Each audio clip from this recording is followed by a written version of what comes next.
φέτος έχω αφήσει το γιο μου στο φροντιστήριο και μετά από αρκετές ώρες μου έχει βγάλει λίγο την πίστη, γιατί έχει χτυπήσει το χέρι του και πονάει αρκετά. Εν τω μεταξύ είχα ένα ραντεβού σήμερα, τώρα πάω στην χειροπράκτη μου, με την οποία κάνουμε μαζί μαδεροθεραπεία.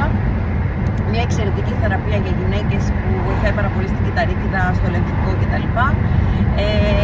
Και το ηθικό δίδαγμα της ημέρας είναι ότι πρέπει να κάνουμε πράγματα για τον εαυτό μας, πρέπει να δίνουμε χρόνο σε εμάς και στον εαυτό μας όταν μπορούμε και όταν αυτό είναι εφικτό, γιατί χωρίς αυτό δεν μπορούμε να είμαστε εμείς καλύτερα, οπότε δεν μπορούμε να το μεταδώσουμε αυτό και στους άλλους. Είναι σημαντικό λοιπόν να αφινόμαστε λίγο στα χέρια των ειδικών και να κάνουμε πράγματα που μας ευχαριστούν και γεμίζουν την ημέρα μας, γιατί αλλιώς είναι αδύνατο να καταφέρουμε να ανταπεξέλθουμε στην καθημερινότητα. Σας φιλώ!